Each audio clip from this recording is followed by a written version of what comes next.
L'action du film se déroule en 1815. Napoléon est renversé et ses partisans rêvent du retour de leur chef. Au Cap Corse, le navire Pharaon rencontre un bateau en perdition. Le marin Edmond Dantès sauve une fille qui se noie.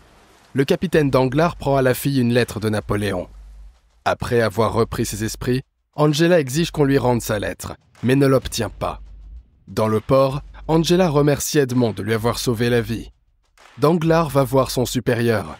Le capitaine se plaint d'Edmond car il a désobéi à un ordre direct et s'est jeté à l'eau pour sauver une fille qui se noyait. Monsieur Marel, cependant, congédie Danglars lui-même pour avoir voulu abandonner un homme sans défense. L'homme nomme Edmond auprès du capitaine. Le futur capitaine va voir Mercédès. Edmond embrasse sa préférée et lui dit qu'ils pourront se marier après sa nomination. Le capitaine se rend chez son père qui travaille comme domestique pour la riche famille Morcerf. C'est grâce à eux qu'Edmond a pu faire des études et servir sur le bateau. Le capitaine s'assoit à la table à côté de Mercédès, dont les parents ne soupçonnent même pas leur lien. Sur le bateau, Edmond fait part à Ferdinand Morcerf de son projet de mariage. Le jeune homme est très contrarié, car il est lui-même amoureux de Mercédès. Bientôt, le mariage d'Edmond a lieu. L'ancien capitaine Danglars se tient mystérieusement à la porte du temple, où des officiers font bientôt irruption. Ils arrêtent Edmond et l'emmènent loin du mariage. Le procureur rapporte qu'une dénonciation anonyme a été faite contre le capitaine. Il s'avère qu'ils ont trouvé un mot de Napoléon dans sa Bible. Edmond raconte le sauvetage d'Angela. Le capitaine Danglars l'a enfermée dans la cabine d'Edmond, où elle a peut-être laissé la lettre. Ou bien Danglars lui-même, vexé par le licenciement, aurait pu mettre la lettre dans la Bible.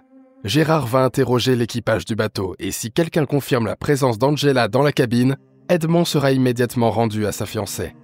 Ferdinand arrive également au bureau du procureur. Gérard rapporte que déjà 2 marins ont suggéré qu'Edmond pourrait être un partisan de l'empereur.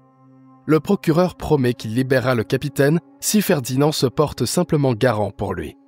Le cousin de Mercédès refuse, ne voulant pas déshonorer sa famille. Edmond apprend qu'il va être emprisonné. Le chef des gardes dit que puisque le capitaine a été emprisonné plutôt qu'exécuté, il en sait trop. Le soir, le procureur rentre chez lui où sa sœur l'attend. Elle s'avère être la même Angela qu'Edmond a sauvée. La fille reproche à Gérard le fait que pour sa réputation, il a décidé d'emprisonner un capitaine innocent. Angela mentionne également la maîtresse du procureur, Victoria, et leur enfant. La fille s'apprête à se dénoncer et à dénoncer son frère en même temps. Cependant, Gérard l'attaque et l'étrangle. 4 longues années s'écoulent. Edmond vit en détention sur une île. Un jour, Edmond communique avec un autre prisonnier à travers une fissure dans le mur. Le capitaine apprend qu'il a déjà passé 4 ans en prison. Edmond est bien décidé à reparler à l'autre prisonnier. Après avoir enlevé quelques briques, le capitaine découvre un tunnel et entre dans la cellule suivante. L'abbé Faria lui explique qu'il lui a fallu 6 ans pour créer le tunnel. Creuser un autre tunnel depuis la cellule d'Edmond jusqu'à la sortie prendrait 2 fois plus de temps. Entre 2 travaux, Edmond discute avec l'abbé. Faria promet qu'il enseignera au capitaine différentes langues, l'histoire et la philosophie en 7 ans. L'abbé considère le savoir comme une arme qui peut aider en dehors des murs de cette prison. Un jour, Faria demande quelle sera la première chose que fera le capitaine lorsqu'il s'échappera de l'île. Edmond répond qu'il va retrouver sa bien-aimée. Faria parle du trésor des Templiers, puis mentionne qu'il est un descendant des Templiers. L'abbé est prêt à partager cette richesse inouïe, mais c'est à Edmond de la dépenser pour le bien ou pour se venger. 10 autres années s'écoulent. Le tunnel s'effondre et Faria est gravement blessé. Avant de mourir, l'abbé l'informe que le trésor se trouve sur l'île de Monte Cristo. Ayant perdu son seul ami, Edmond pleure amèrement. Rapidement, l'inspecteur remarque que l'abbé ne réagit pas pendant l'inspection. L'homme s'apprête à soulever Faria dans un grand sac. Caché dans le tunnel, Edmond se dissimule dans le sac et met lui-même Faria dans sa cellule. Lorsque le remplaçant est découvert, Edmond est déjà en mer. En atteignant le rivage, le capitaine veut rendre visite à son père et apprend une terrible nouvelle. Il y a de nombreuses années, le procureur a informé tout le monde que le capitaine avait été pendu. À cause de cela, le père d'Edmond se laisse mourir de faim. De plus, Mercédès a depuis longtemps épousé Ferdinand et est partie pour Paris. Edmond décide de se rendre sur l'île de Monte Cristo. En suivant les instructions de Faria, le capitaine trouve une crypte et un trésor. Une année s'écoule. À Marseille, le capitaine apparaît incognito et retrouve Cartus, son vieil ami. Se faisant passer pour un prêtre, Edmond découvre qu'il a été trahi par Danglars, ainsi que par Ferdinand. Marel prend la défense de son capitaine, mais son entreprise fait bientôt inexplicablement faillite. C'est Danglars qui l'a racheté. Il s'avère qu'il est lié au secret sur Victoria avec le procureur. Gérard a en outre attaqué sa sœur. Angela a été vendue à des proxénètes connus pour qu'elle ne puisse pas sauver Edmond. Cartus a honte de n'avoir rien fait pour aider son ami. Edmond, déguisé, promet à son vieil ami qu'un jour, il reviendra et lui donnera une chance de rédemption. Dans l'église, le capitaine dit qu'il fera ce que Dieu n'a pas fait, car il deviendra lui-même juge et bourreau. Edmond retrouve Angela, qui est malade. La femme le reconnaît et lui dit qu'il est trop tard pour la sauver. Angela révèle qu'elle a un jour décidé d'ôter la vie à Gérard à Paris. Cependant, Victoria a accouché ce jour-là et son frère a décidé d'enterrer le bébé vivant dans le jardin. Angela a alors sauvé le garçon et demande maintenant qu'Edmond le prenne sous sa protection. Le capitaine répond à la demande et retrouve André. Le garçon accepte d'aider Edmond à mener à bien sa vengeance. Par la même occasion, le capitaine devient comte de Monte Cristo. 5 ans plus tard, à Paris, Ferdinand reçoit une autre récompense. Sur le chemin du retour, sa médaille est volée. Albert, le fils de Ferdinand, court après le voleur mais tombe dans un piège. Il est sauvé du piège par le comte de Monte Cristo, qui apparaît soudainement. Lorsqu'Albert perd connaissance, Edmond révoque ses hommes qui ont mené l'attaque. Une arme portant les initiales du comte est laissée près du garçon. Bientôt, Ferdinand et son fils rendent visite au comte. Edmond, masqué, rencontre les invités. Albert remercie Monte Cristo de l'avoir sauvé, et le comte décide de leur montrer ses armes. Albert reste chez le comte, tandis que Monte Cristo reçoit une invitation à aller chasser le dimanche. Albert se promène dans la maison et voit une fille magnifique. Edmond retrouve le garçon et lui dit qu'il s'agit de Haydée, sa filleule. Monte Cristo demande à Albert de ne pas flirter avec la fille, de peur qu'elle ne lui brise le cœur. Haydée, pendant ce temps, se prépare à une rencontre secrètement et longuement préparée. André a également été formé par Edmond afin que rien ne trahisse le fait qu'il est un homme de basse naissance.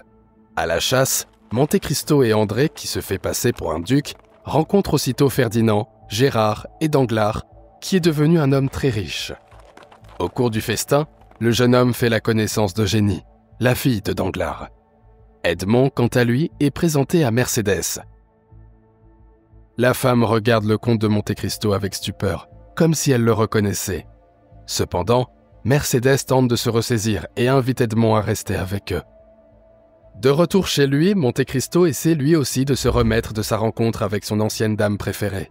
Haydée, qui a autrefois été blessée par les agissements de Ferdinand, affirme qu'ils se vengeront bientôt de tous leurs ennemis.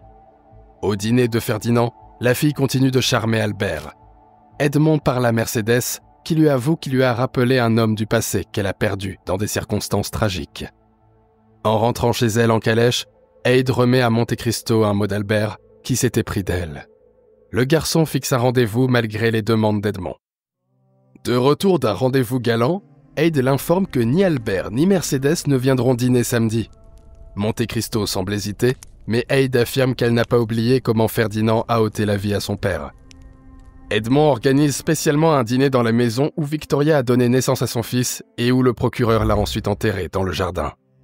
Au cours du dîner, Monte Cristo évoque l'histoire de la maison et dit qu'un enfant innocent a été assassiné ici. Lorsque le procureur affirme que ce n'est qu'une rumeur, Edmond lui dit que la maison est hantée. Monte Cristo commence à raconter la sinistre histoire, ce qui fait trembler violemment Victoria, devenue la femme de Danglars. Le comte raconte qu'il a eu la vision d'une femme en train d'accoucher dans la maison, à qui on a ensuite enlevé l'enfant. La voie l'a conduit dans le jardin. Monte Cristo a creusé pendant longtemps, mais n'a rien trouvé. Gérard explique doucement, mais Edmond lui raconte alors qu'aujourd'hui, en collant des torches dans le jardin, ils ont trouvé une boîte en bois sous terre. Monte Cristo n'a pas ouvert la boîte, car il avait décidé de partager ce moment avec ses invités. Edmond ouvre la boîte, mais il n'y a que de la poussière. Le lendemain, Victoria panique car le comte a parlé comme s'il avait été là ce jour-là. Mais pourquoi la boîte était-elle vide ? Gérard communique avec Colifax, l'ennemi de Monte Cristo. Mais ce dernier déclare que le comte est vraiment arrivé à Paris pour la première fois. Edmond retourne quelque temps dans son pays natal pour parler à Quartus. Eide, quant à elle, se rapproche d'Albert et André d'Eugénie, la fille de Danglars. Bientôt, le journal Colifax imprime la nouvelle que la flotte de Danglars a été volée.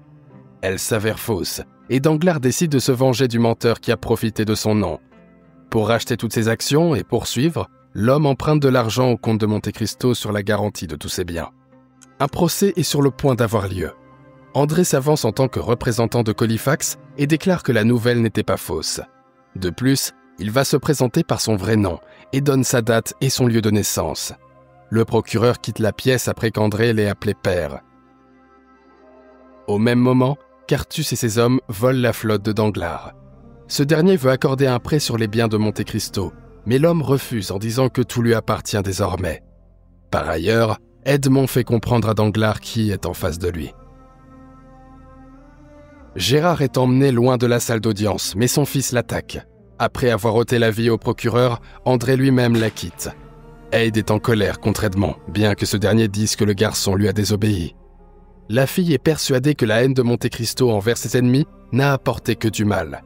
Eide veut s'enfuir avec Albert et le sauver. Cependant, Monte Cristo oblige la fille à avouer son passé. Ayant appris l'intrigue de Eide, Albert est en colère contre Edmond et le provoque en duel. Monte Cristo accepte afin de faire souffrir Ferdinand. Dans la soirée, Mercédès vient voir Edmond. La femme dit l'avoir immédiatement reconnu à sa voix et à son regard, et n'a cessé d'essayer de comprendre ce qu'il préparait. Ayant appris la dénonciation de Ferdinand, Mercédès demande de se venger de lui. Mais pas du garçon innocent. Monte Cristo promet de l'épargner. Albert et Edmond restent en vie, bien qu'ils soient allés se battre en duel. Eide reste avec Albert et s'échappe avec lui. Pendant ce temps, Mercédès quitte son mari. Ferdinand furieux se rend chez Edmond qui l'attend déjà. Une longue bataille se déroule entre les anciens meilleurs amis, maintenant ennemis. Au cours de ce duel brutal, Monte Cristo blesse le traître mais ne lui ôte pas la vie. Edmond part en mer pour laver les traces de la trahison et de la vengeance et laisse une lettre à Mercédès lui demandant de lui faire confiance et de l'attendre. C'est la fin du film. Merci à tous d'avoir regardé ce film jusqu'au bout. Donne un like à cette vidéo et écris dans les commentaires ce que tu penses de ce film. Et à bientôt dans de nouvelles vidéos.